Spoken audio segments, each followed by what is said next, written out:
does most of our stuff. You can stay to ask questions. But at 12:30 is the earliest you can get in line to get tickets for the next back show. There's another one at 2 if you don't make that one. And just so you guys know, we have the Georgia habitats for bats folks here. They're making bat houses. And they're kind of a neat thing to have in your house with native bats here in Georgia. And we love bats in Georgia because a lot of them are going to be eating things like insects. So we want to get rid of, mosquitoes. We want to take mosquitoes for us.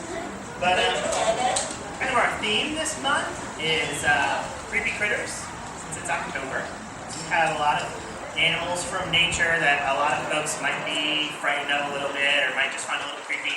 We brought 2 of those guys out for you today, so we're going to just share a little bit with you guys and then let you get on. Certainly ask any questions you want. Our first creepy critter is on Frank's arm here. You guys have probably already had a good look at it.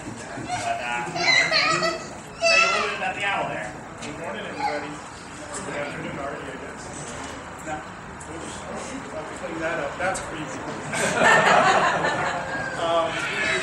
I don't think an owl is creepy. Do you guys think an owl is creepy? But do you think there's some things that an owl does that might be a little creepy?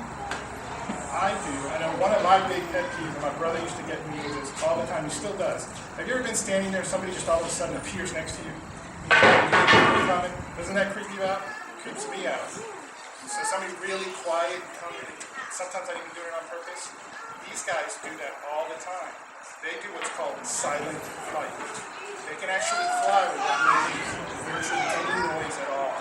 So really, really quiet flyers, very, very sneaky. So that's a little creepy. What would you think if somebody could turn their head all the way around? Would you think that was creepy? So can owls turn their heads all the way around? Who thinks they can turn their heads all the way around? Okay, all the way around. What I usually tell people is an owl can turn its head all the way around once, and then it falls off. But actually what they can do is 3/4 of the way. So I need a volunteer. Somebody with a very flexible neck. Okay, you have to do that. Come on up. Don't worry, I won't hurt you. You have another child, right? Are you the only child? What's your name? Sydney. Say hi, everybody. Say hi, Sydney. I'll just stand right in front of me. I'm just going to face everybody. Come here, right here in the middle. Right in the middle. Face everybody. Now we're going to turn her head as far as an owl can turn. But we're going to fake it. We're not going to do it. Okay, so now you can turn its head all the way, just with one shoulder. So turn your head all the way to the right. Right's this way. They can go to this shoulder, and they can go straight back. So you can turn your body, but turn around so you're looking straight back at me. You can go straight back, and then turn it to look over this shoulder. Move your body, just move your head. There you go. So without moving their body, they can go 3/4 of the way. Then what's really creepy is they decide to then look the other way. So they'll turn, go ahead and turn your head all the way to that shoulder. Now turn around a little forward. Now turn it back to the other way. Now turn around back towards me. Turn it back this way. That way, this way. So it looks like they went all the way around, but really they just went 3/4 in each direction. Is that creepy? But it's cool too, right? Thank you so much for your help, Sydney. Big round of applause for Sydney. Now, why do you think they can turn their heads that far around? Anybody know?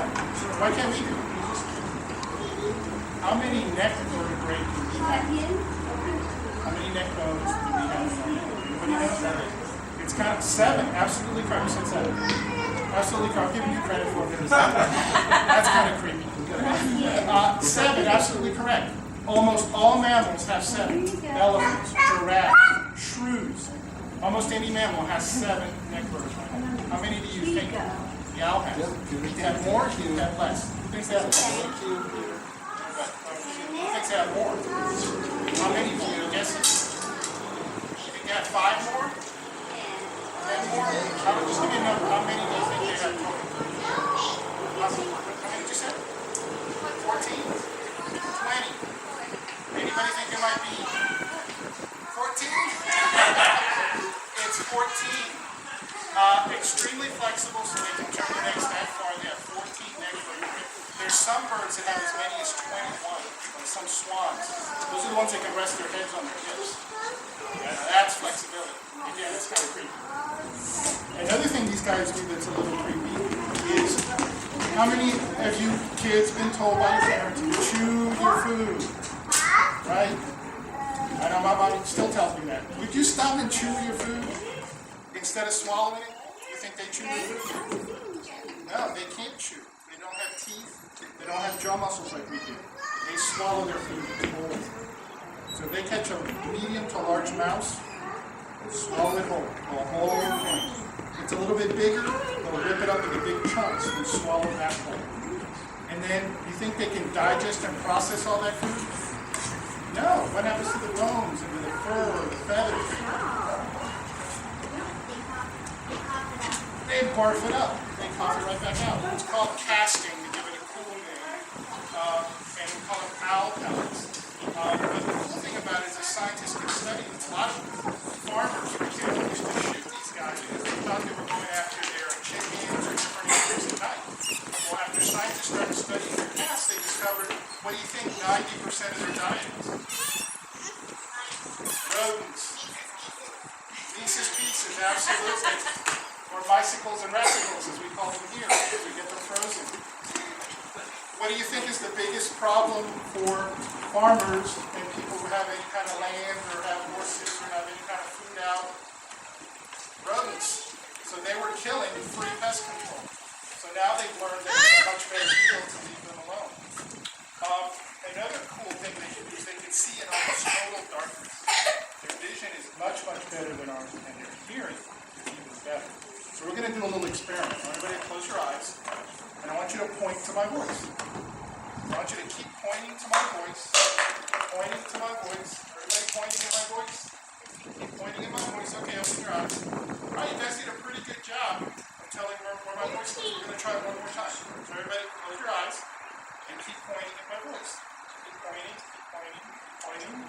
Everybody keep pointing at my voice. Everybody keep pointing at my voice.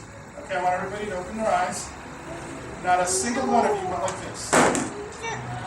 But the owl would have been able to do that. Where do you think the owl ears are on the owl? Can you see any ears? They are roughly where ours are, right, kind of to the sides of the eyes. However, one is a little higher and one is a little lower. So why do you think we have two of stuff? We have two eyes, two nostrils, 2 ears. Why do we have two? That's true. And that's why they say you have one mouth and 2 ears. So you should be listening more than you should be talking. I don't follow that philosophy. But why do you think we have two? Is there a reason? It lets us do what? It lets us compare. So we know where stuff is by how different it sounds from one side to the other, from one nostril to the other, from one eye to the other. Because one ear is higher and one ear is lower, they can not only tell sounds from left to right, but they can tell the difference in sounds from up and down. So they can actually, in total darkness, close their eyes, follow the sound of the rodent, and right before they get to it, they put their talons right in front of their eyes and grab it. So the barn owl, which is, we have some on exhibit over there, they actually hunt in almost total darkness most of the time, and they're phenomenal hunters. And they do that, they'll hunt totally by sound. They don't even see the stuff that they're going at. Now it's kind of creepy, but I think it's really, really cool.